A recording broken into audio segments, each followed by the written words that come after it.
Добар ден, драги ученици! Јас сум Жарко Алексовски, предметен наставник од Основното училиште Христијан Тодоровски Карпош од општина Ранковце. Во следните 10 минути ќе ви презентирам онлайн лекција од предметот Географија за 7 одделение.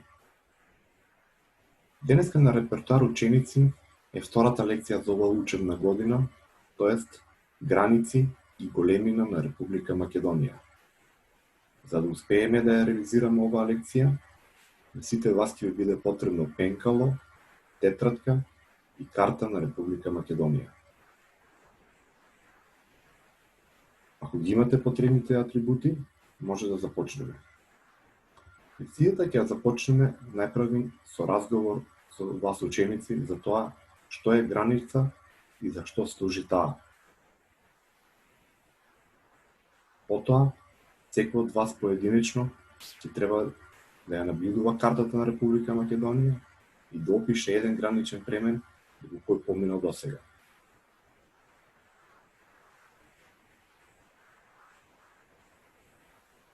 Кога ќе завршиме со ова, преминуваме на главното.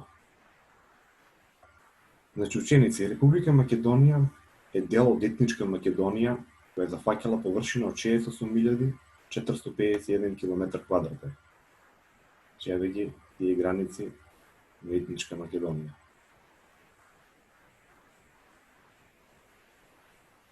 Во овие граници таа зафаќала површина од 68.451 км². Меѓутоа, по потпишувањето на Букурешкиот мировен договор, на Грција и припад на Егејскиот дел, што е овој дел тука,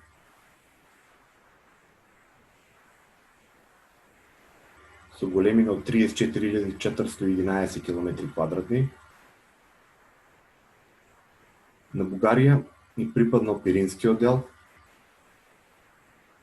овој дел тука, со површина од 6.798 км², на Албанија припаднал мал дел околу Охридското и Преспанското езеро со површина од 802 км², а на Србија припаднал Вардарскиот дел, што е дел од потечението на реката Вардар, со вкупна површина од 26.440 км².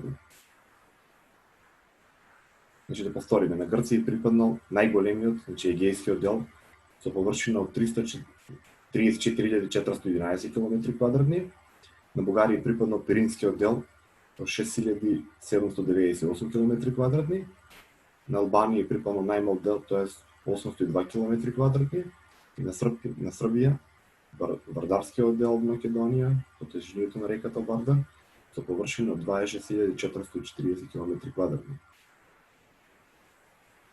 Денеска, по осамостувањето во 1991 година, државните граници на Република Македонија изнесуваат 889,2 км. Тие се денешните граници на Република Македонија. Вкупна должина 889,2 км. Значи, овие Македонија во 1912 година, етнографска карта на Македонија во тогашните граници што изнесувале 68.451 км². За тие што сакаат да дознаат повеќе, треба да го знаат следното. Значи, најсеверната точка на границата со Србија е местносно Аниште. Најисточната со Бугарија е Ченгино Кале. Најјужната точка на границата со Грција е Маркова Нога. Најзападната на границата со Албанија точката е Кестенјар. Сега да видиме одделно за сите граници посебно. Северната граница со Косово и со Србија има должина од 258 км. Че започнува од врвот Шерупа кај Коравскиот планински масив, значи тука некаде, и завршува на тромеѓето меѓу Македонија, Бугарија и Србија. Тоа е тука некаде. Поважни гранични премини на северната страна се преминот Блаце и Табановце.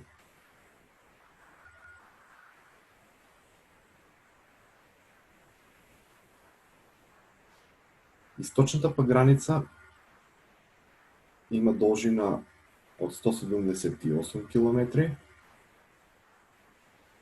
Главно води започнува од тромеѓата помеѓу Македонија, Бугарија и Србија, јужно по сртовите на Осоголските планини, во близина на градот Берово и завршува на југ, се искачува на планината Беласица. Положни гранични премини во источниот дел се преминот Деве Бајер, Делчево и Ново село.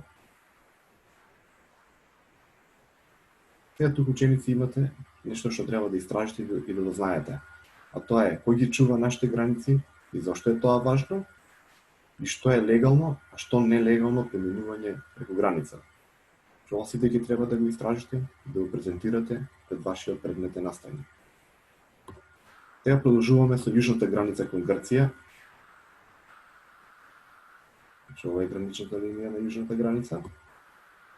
Таа има главно напреднички правец и се движи преку планини, рамнини и езера. Ова граница всушност е најдолга, тоа има должина од 261 км. Положни гранични премини тука се Дојран, Богородица и Меджитлија. Значи да повториме, јужната граница најдолга со 261 км, поминува низ планини, рамнини, низ езера и положни гранични премини се граничниот премин Дојран и во близина на Дојранското езеро, главниот граничен премин Табановце и преминот Меджитлија, кој што преку Битола води до Грција. И остана западната граница ученици со Албанија, таа има скупна должина 192 км, че започнува во близина кај Преспанското езеро, преку планината Галичица. Галичица, знаете претходно дека е планина која што ги дели Преспанското и Охридското езеро. Преку планината Галичица го сече Охридското езеро и по сртот на Јабланица води до Корабскиот планински масив. Значи вака тука. Положни премини на западната граница се Ќафасан, кај Охридското езеро, и преминот Блато во близина на градот Девар. Значи, во овие наведени граници, ученици Република Македонија зафаќа површина од 25.713 км². Ова се всушност и денешните граници на нашата држава.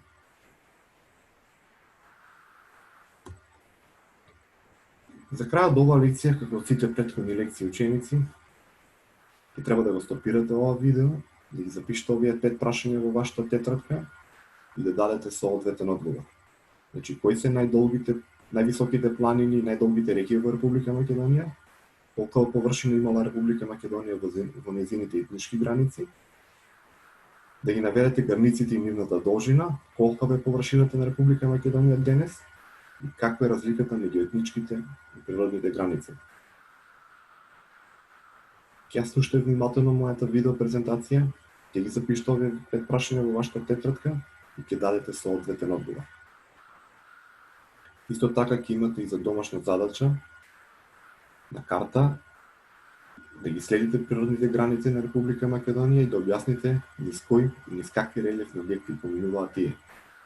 Значи ќе земете карта на Република Македонија, ќе ги следите природните граници, значи вака тука, и во тетрадка ќе објасните низ кој и низ какви релефни објекти поминуваат тие.